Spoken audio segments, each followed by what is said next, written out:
Chapter 5.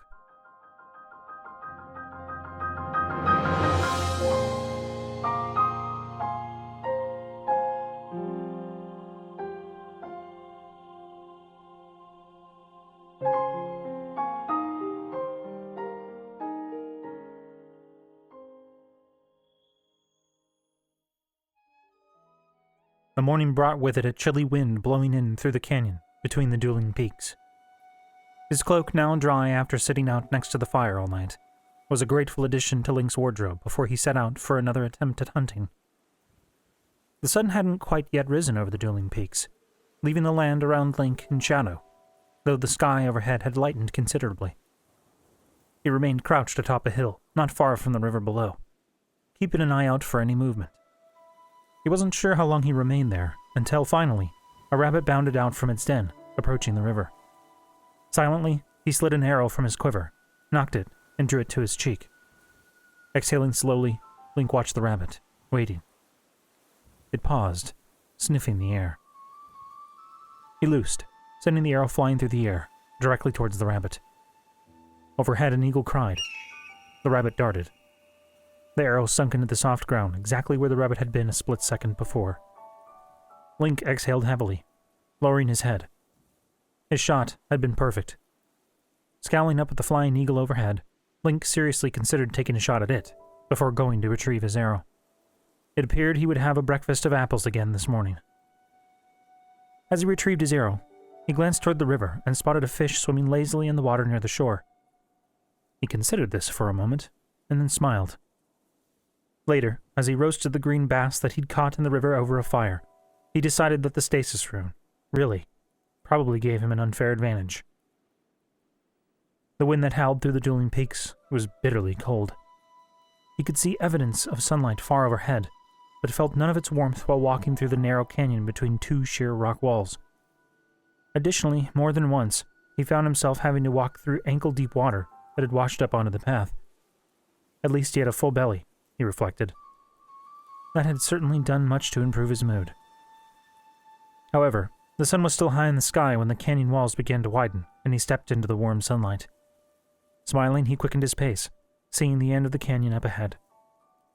As he neared the end of the dueling peaks, he saw something that made his heart race.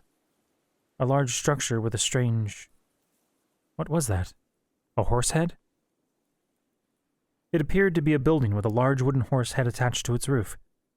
It wasn't just the sight of the strange horse-themed building that made him stop short, however.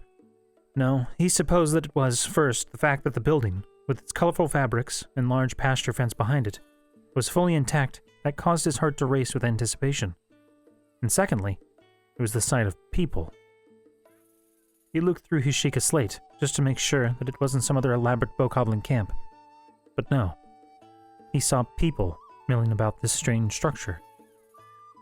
A couple of children were playing out front with a shaggy brown dog.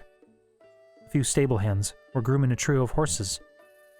A man was sitting by a black pot over a sizable fire, stirring what appeared to be some kind of stew.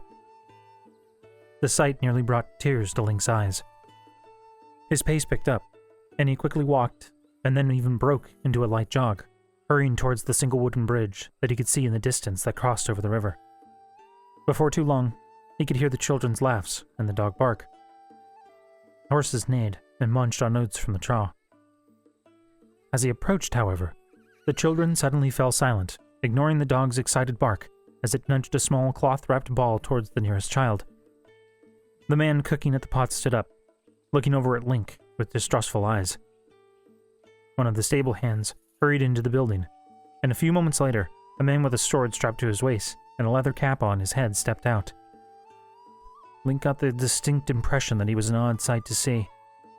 Based on the fact that he hadn't seen any other people in the last 2 days, he wondered if many traveled from this side of the dueling peaks to the other. It probably didn't help that he was armed. Hoping to allay any fears, he reached up and pulled his hood down, running a hand through his shaggy hair. He needed to get something to tie it up out of his face. "Oh, stranger," said the man with the sword. He casually set one hand upon his pommel, trying to look calm, but Link could see that he was nervous. Link kept his hands at his side, one hand still holding his unstrung bow. He couldn't imagine that he looked that threatening, but then again he also supposed that he hadn't had a proper bath in over a century. His clothes were little more than dirty rags, which the day prior's rains hadn't done much to help. "That's probably far enough," said the man, as Link approached to within 10 feet. "Where are you from? Haven't seen many travelers in a while, especially not from beyond the peaks. Was pretty sure I knew all the merchants that traveled that route. Besides, you don't look much like a merchant, do you?" Link found himself not quite knowing how to respond to that. The truth would be completely unbelievable. But what lie could he give? I'm traveling from out west. I'm on my way to Kakariko village to see... "Out west, huh? What are you, Gerudo? You look pretty pale, kind of short. Are you a Gerudo?" Link stammered a bit. Gerudo? Pale? Short? He didn't have a clue what Gerudo looked like, but he was at least fairly confident he wasn't one. The old king had at least confirmed that he was Hylian. Finally, he shook his head. "Not Gerudo, huh? Well, where'd you come from?" The armed man had a strange drawling accent that only seemed to grow more pronounced the more suspicious he got. Deciding quickly that he needed to give the man some kind of answer, Link cleared his throat. "I'm not Gerudo, but I lived with him for a time. However, I've been sent to deliver a message. To Impa, of Kakariko village." Didn't know the Sheikah were talking to the Gerudo. Of course, never know what those Sheikah are up to. Bunch of mystics they are. Real secretive. Saw one of them disappear in a puff of smoke once, I did. You ever seen something like that? "No, I haven't. You traveling alone then?" "Don't see that too often." The man's hand still rested comfortably on the pommel of his sword, but something seemed off about his stance. He was nervous to be sure, but Link found himself wondering if the man had ever truly had any sword training. Reflectively, he reminded himself that he certainly didn't remember ever getting any training in the sword. "Well, yes, You see any of those Bulbaclines out there?" said the man, mispronouncing bokoblins in his strange drawl. "Hear they've been causing some travelers problems on the road lately." "Actually, yes, I came across a couple of... Don't look like you've seen too much fighting to me. Are you sure you..." "Rosso, leave the boy alone," said a new voice. Both Link and the man named Rosso turned to see a tall woman emerging from the building. Her red hair in multiple tight braids and tied back. She wasn't only tall, but larger, and rather more imposing than Rosso, for that matter. She had a simple black dress, but wore a very elaborate purple and blue shawl over it. She had a golden hooped earring in each ear, and several golden bangles on her wrists. "Telma, now you leave me well alone.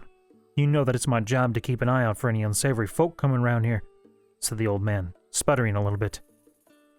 "And you're doing a fine job of it," the woman, Telma, said, smirking a little. She glanced at Link, and winked before looking back at Rosso. "Now, why don't you go on and make sure the road is clear? I don't like how brave those bokoblins and Blatchery Plains have been getting lately." "Now, Telma, you can't just..." The woman, Telma, smiled and waggled a finger at Rosso, cutting him off. She made a shooing gesture towards him, and then stepped past him, placing an arm around Link's shoulder. "Come on, you look like you haven't had a good cup of tea in ages. I just started brewing one. Gerudo recipe, actually, so I'm sure you'll like it." "Telma," Rosso sputtered, but the large woman simply ignored him, leading Link into the shelter of the building. Inside the building, Link was surprised to find a warm, welcoming sight. Several round tables sat in the center of a large room, each with 4 to 5 stools around it. Several other people sat at the tables, eating various kinds of food or drinking out of wooden mugs. A few watched him with suspicious eyes, but most seemed to think that if he got past Rosso, he was probably safe. Either that, or they were more intimidated by Telma than Link. In the back of the large dining room, Link saw a few additional doors, one of which he assumed led to a kitchen, which was confirmed as a serving girl walked out with a few mugs a moment later. The other door, he thought, probably led to rooms, if his suspicion that this was an inn was correct. Telma led him to a table where a small silver kettle sat. She smiled over at Link and poured a fragrant tea into the mug before handing it over to him. She waved at one of the serving girls, who nodded, and went to retrieve her a fresh mug. She nodded toward the cup in his hands. Go ahead, drink. It'll warm you up. You look a little cold. I know how cold it gets in that canyon with the wind. He looked at her with some uncertainty, and then lifted the mug to his lips. It smelled good, though a little sharper than he would have expected. He took a sip of the tea, and then immediately began to cough and sputter, quickly setting the wooden mug down. His mouth suddenly felt like it was on fire. Telma laughed heartily. I don't think for a second that you came from the desert. She reached over, taking the mug into her hands and lifting it to her lips. She took a long gulp of it and then lowered the mug, smacking her lips. Nothing like a good strong Gerudo fire brewed tea to wake you up in the morning. Link coughed again and shook his head, still unable to speak. Finally, when he was able to speak, he cleared his throat. What did you put in there? That was not what I expected. But I'll bet you feel warmer now, don't you? Telma said, winking at him. And she was right. The tea, as little as he actually drank, made him immediately feel warm. The Gerudo usually drink this at night since it gets so cold in the desert, when they aren't getting drunk off the noble pursuit anyway. Link stood slowly, clearly not understanding much of what Telma was talking about. She appeared to pick up on this and chuckled warmly. I knew you hadn't been with the Gerudo because, well, you're not tall enough, I suppose. And you're a man. Somewhat difficult to live among them with those traits. When she saw that Link still didn't fully understand, she raised one eyebrow. You've never even seen a Gerudo, have you? Suppose I shouldn't be surprised. They don't often travel this far east. I do some trading out that way, though. My grandmother was Gerudo, so they tend to trade more favorably with me than other merchants. Been difficult getting out that way lately, though. Still, though, I wonder where you are from. You're no Gerudo, and I doubt you've been staying out with old Rito. You'd be dressed a lot warmer if you had been. Don't look like much of a resident of Lurelin. Link didn't know what to say. What could he say? He had the sense that any lie he tried to tell this woman would be seen through almost immediately. Could he just tell her the truth? That he had no memories of where he'd been from? That he'd been upon a plateau until recently? Link cleared his throat, trying to rid himself of the lingering burn that he still felt in his mouth. I'm not really sure. You're not sure where you're from, Telma said, leaning forward curiously. You know, I feel like saying you're a Gerudo might actually go over a little bit. I don't know where I'm from. I just woke up a couple of days ago in the ruins up the road. I don't remember how I got there, or where I'm from. She was silent for a few moments, studying him. So, you don't know who you are? I know my name is Link. Okay, so your name is Link. But you don't know where you are, or where you're from. Right. But, she tapped her lip thoughtfully, you're on your way to Kakariko village to see Impa. You remember that much. Well, I just know that name and location somehow. I don't know how I know. I just do. Yes, he thought. I should have just stuck with the Gerudo story. Much more believable. Telma gave him a long stare, one red eyebrow raised. When he didn't reply, she shrugged. Then I suppose you need to get to Kakariko village and see Impa. I don't suppose you know how to use that sword, do you? I do. Well, that's curious, she said, a curious twinkle in her eye. It just so happens that I was about to head out toward Kakariko village myself. Got to do some trading in the village. It's been a harsh winter, and I haven't been out that way in a while. My normal guard just came down with some stomach cramps this morning. Fool man shouldn't have eaten those mushrooms. So I was looking at a delay. But if you're good with a sword, maybe you could accompany me? Didn't see you riding on a horse, and Kakariko is quite the hike on foot. We can get there by nightfall by horse, though, if we start right away. Link felt a flood of relief, and he smiled gratefully. That'd be great, actually, because I don't know where the village is. Not a Yiga, are you? Telma asked absently, looking at her nails. What? Just making sure, Telma said before rising from her stool. Come on. If you're going to play caravan guard for me, then we should get going. Just need to get my horse hitched up. Within the hour, they were on the road. Link and Telma sat at the front of a covered wagon, which rattled along as it winded its way north away from the Dueling Peak stable, which was what the strange horse-headed building was called. It was a way stop for travelers and merchants venturing out into central Hyrule. Telma's horse, a white and black mare that she had called Louise, plodded along at a steady pace down the road. Glancing back, Link could see that her cart was piled high with wooden boxes of various shapes and sizes. So, you're a merchant, Link said finally. Telma glanced over at him, smiling. Yes, I would say that I am.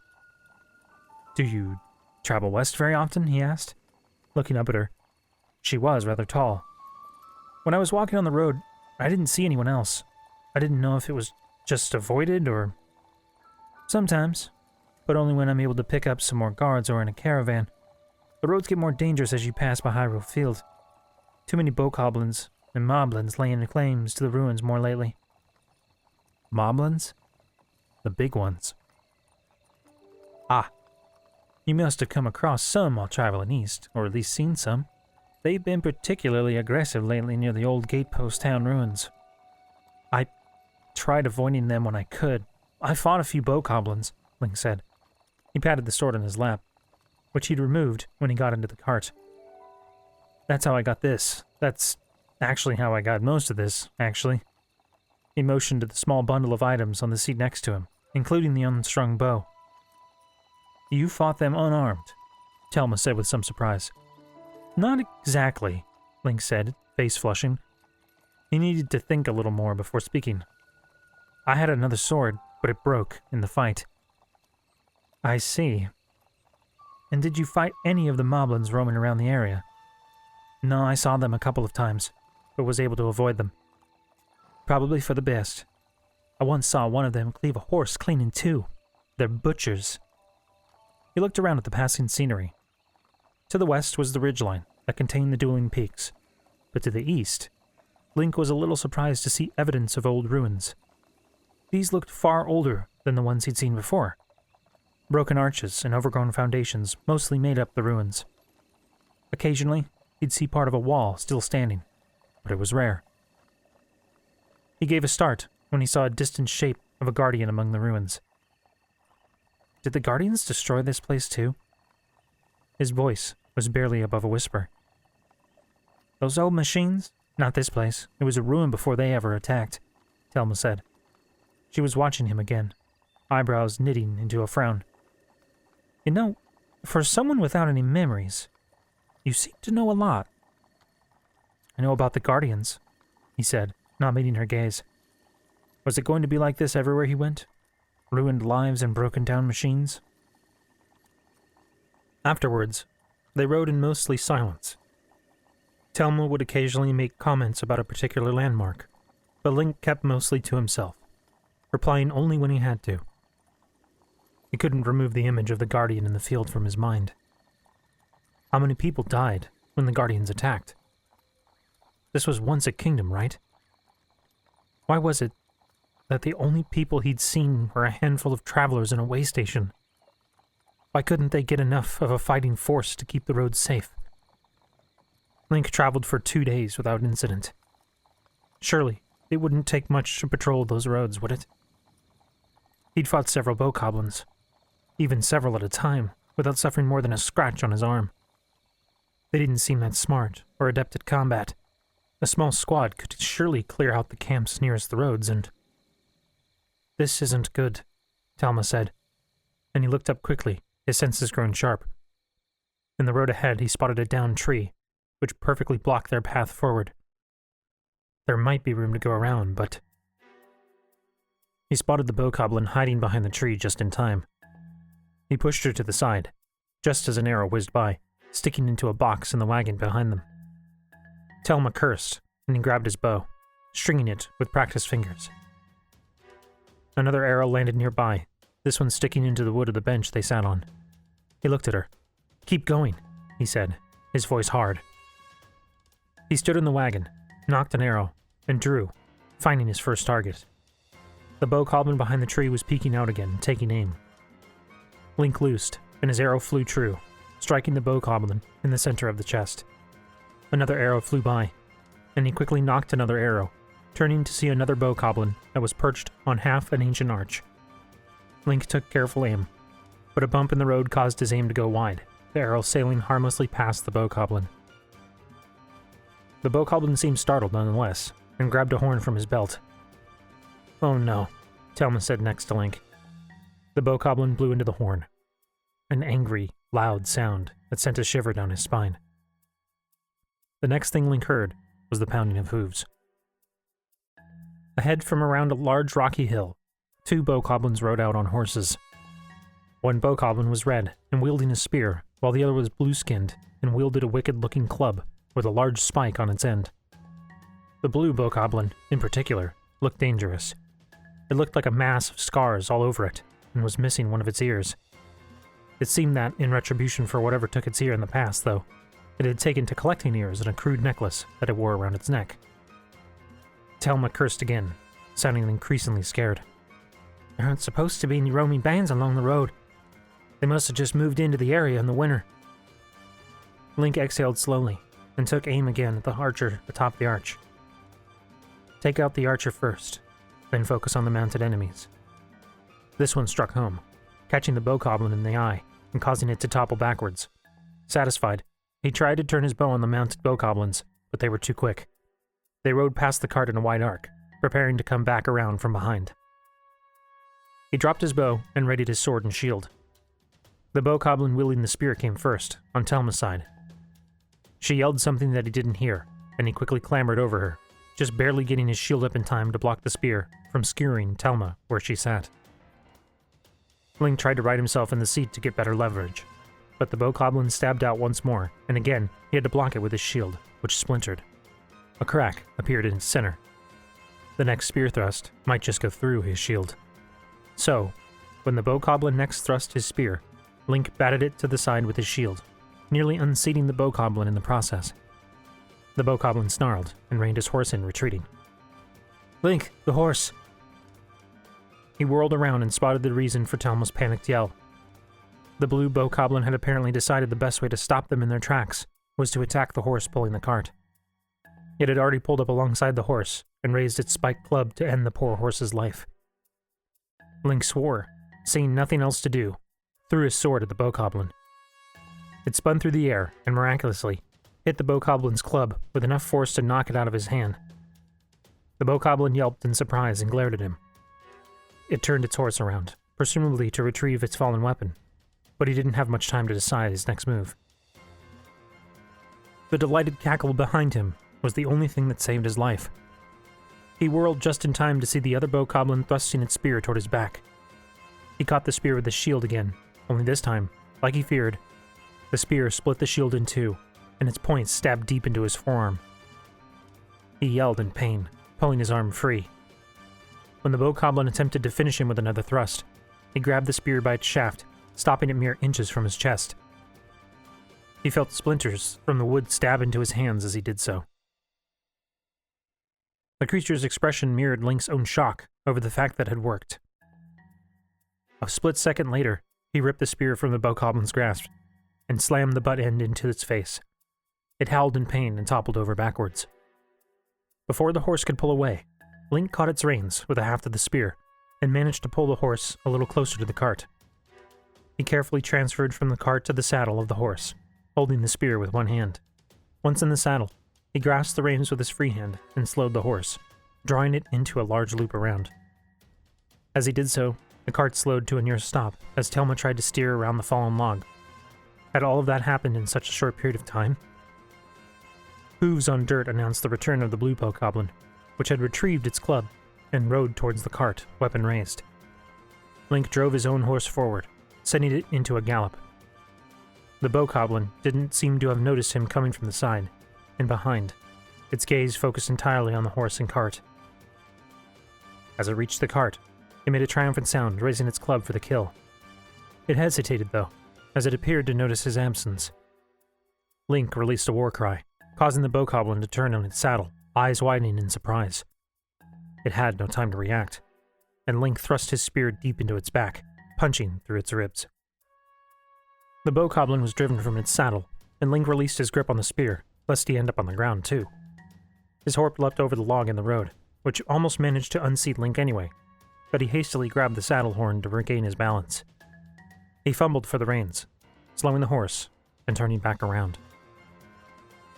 He cantered back toward the cart, which Telma had pulled to a stop.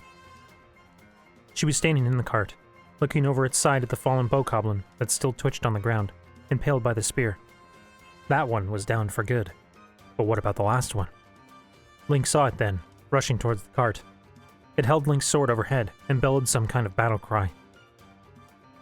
Link spurred his horse around the log and into a gallop straight towards the lone bokoblin. The bokoblin pulled up short, eyes widening, and dropped the sword in shock. It didn't have time to dodge, however, and Link grimaced as his horse trampled over the bokoblin.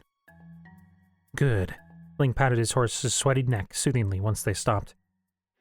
The animal frothed at the mouth, blowing heavily out of its nose, its eyes rolling. Clearly, the bokoblins had ridden the beasts hard. He dismounted, still keeping a hold of the horse's reins, and led it back to the place that the bokoblin had dropped his sword. That secure, he walked the horse back toward Telma's cart. Telma climbed down from her cart, looking around at him with wide eyes as he approached. "Who?" she said, her voice shaky. "Who are you?" He grimaced and shook his head. "I honestly don't know." She stared at him for a long time, and then seemed to shake herself, regaining some of her composure. "Well, you weren't lying about your skill in combat. Goddess, I might even believe that you were a Gerudo after seeing that. You fight like one." Link wasn't sure he was very comforted by the words, and looked up at the horse whose reins he still held. It was a large horse, with a brown coat and a black mane and tail. The fur around its ankles grew thicker and white. It also had a white stripe on its face, between its eyes, which were locked onto Link's. Though it had calmed some, it still gave him a distrustful look. He made soft hushing sounds at the horse and stepped closer, placing a hand to the side of its face, petting it gently. Good. He hesitated, and then quickly checked. Boy. He began to inspect the horse more carefully, and found the signs of abuse. It had several scars along its flank and neck, and the bit was clearly far too tight. It was obvious from the style of saddle and bridle, not to mention the horse's training, that the bokoblins had stolen this horse from someone, and he wasn't sure if the abuse had come from them or its previous owner. Either way, Link intended to correct some of these problems, starting with the bit. He carefully removed the bit from the horse's mouth and gently patted its nose. "There," he said. The horse seemed to appreciate this and moved forward, smelling his hair. He laughed softly and stepped back, scratching it behind the ears. "Hold on." He turned and walked back to the cart. Telma all but forgotten for the moment. He returned with a pair of apples and offered one to the brown horse. The horse seemed quite eager for this, and took the apple from his hand with gentle teeth. Link turned and walked over to the other horse, which danced away from him nervously. This one was gray with brown spots. Link approached carefully, hands up in a non-threatening manner. "It's all right," he said in a gentle voice. The horse snorted and shuffled nervously. It was backed into a corner, however, with the cart directly behind it. "Shh." He took another step forward, his gaze locked onto the horse's eyes. Finally, the horse seemed to calm some, and he took the last step forward, gently taking the horse's reins. He led it away from the cart, and then proceeded to remove the bit from its mouth as well. That complete, he offered it the second apple, which it also accepted, albeit much more hesitantly than the other horse. "I see you're good with horses as well," Telma said dryly. "I suppose I am." Link smiled as he watched the two horses eat their respective apples, feeling intense satisfaction. He was certain that the bokoblins would have eventually killed these animals. He hadn't just managed to protect Telma, but he'd saved these horses as well. "You're injured," Telma said, grasping his forearm, which still bled quite a bit. He winced, but allowed her to wrap it with some white cloth she had pulled from a box. Finally satisfied that his wound was well dressed properly, she stepped back, smiling. "Thanks," Link said, rubbing his forearm painfully. That was the second wound he had sustained to his right arm, the first being the cut into his shoulder from the arrow. Too many more of those, and he would be useless in a fight. They remained there for some time longer, as he carefully checked over each horse for injuries. He couldn't really be sure where his knowledge came from, but he seemed to have an innate eye for horseflesh. Neither horse was in particularly bad condition, though both had signs of abuse, and the gray one was bleeding from a shallow cut on its neck. He considered releasing the gray horse, but the possibility of other bokoblins in the area concerned him. If they caught the horse, then it would just be hurt again. Telma suggested instead to take it to Kakariko village, where it would be taken care of. She even suggested he try to see if someone might buy it off of him. Finally, once satisfied with his inspection, he carefully replaced the bits in each of their mouths and tied the gray horse to the back of the cart with a length of rope. He then mounted the brown horse, patting its neck gently. Telma smiled over at him from the cart and nodded before clicking her tongue and getting her cart underway. Link rode alongside the cart, feeling far better now than earlier. Being in the saddle felt right, and the horse seemed to have taken a liking to him as well. He supposed he would have to think of a good name for his new companion. They arrived in the Kakariko village after the sun had set over the western horizon. They'd traveled most of the rest of the day through a twisting pass that winded through and up multiple hills. He and Telma both rode in relative quiet. He on his horse, which he named Spirit, and her in her cart. As the sky darkened overhead, Telma hung a lantern off the front of her cart, which provided enough light to illuminate the rock walls around them. He knew that they were nearing the village when they began to pass under large wooden bridge arches bearing the same eye symbol as was on the Sheikah slate. Finally, after rounding a final bend in the road, Kakariko village came into view. The expansive town was located in a lush valley, where it had been split into multiple tiers. The uppermost tiers contained a great deal of farmland, where Link spotted several farmers still out working their farms by the light of large paper lanterns and the large full moon rising over the hills to the east. The spring planting season seemed to be in full swing, and Link saw many men, women, and children in the fields. They all wore similar white and red clothing, and many of them had on strange curved hats. The buildings in the village were all made of wood, with thatched roofs that were fashioned into domes and arches, rather than peaked corners. Most of the roofs also had large, bowed pieces of wood that Link assumed helped form the roof structure. Most of the buildings in the village followed this style of construction, except for one large one at the very bottom tier. This building was situated on a raised island in the center of a small lake that several waterfalls fed into. It had at least 2 stories, and featured a roof made of much sharper angles than the others. Link immediately suspected that he would find Impa there, which Telma confirmed. As they made their way down the winding path, Link noticed multiple villagers, mostly consisting of children, falling into line behind Telma's cart. Other villagers called out to her in greeting, or asking if she had certain items, and she replied in warm, boisterous tones. It was clear that she was a welcome sight to see. He recalled what she said about the harsh winter, and wondered if she was the first merchant to make their way to the village with the spring thaw. He supposed that winter isolated the village a great deal. "Hey, Telma, who is your new guard?"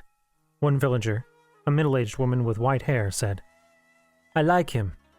He's pretty." Link sat bolt upright and looked around quickly, feeling his face flush. That's when he noticed a group of women, all young-looking, perhaps in their late teens or early 20s, looking at him and talking amongst themselves in hushed tones. They all had similar white or gray hair. Perhaps that was just a common trait of the Sheikah. One of them waved at him. He decided to keep his eyes forward after that. They finally pulled to a stop at what appeared to be a town square of sorts. The large house surrounded by waterfalls sat at one end of it, a rope bridge leading up to its door. And he noticed that opposite the house was a shrine containing another one of the goddess statues that he first saw in the Temple of Time. This statue was on a small island in the center of a pond, with a wooden bridge leading to it. He could see some kind of colorful fish that he didn't recognize swimming in the pond.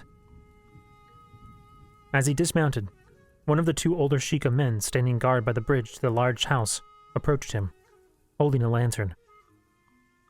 "You look like you've seen combat," the man said, nodding towards Link's wrapped arm. Link glanced down at it, noting that some blood had begun to seep through the white cloth. "Oh, I wouldn't worry about that, Cato," Telma said from upon her cart. "We were attacked by some bokoblins while passing by the ash swamp.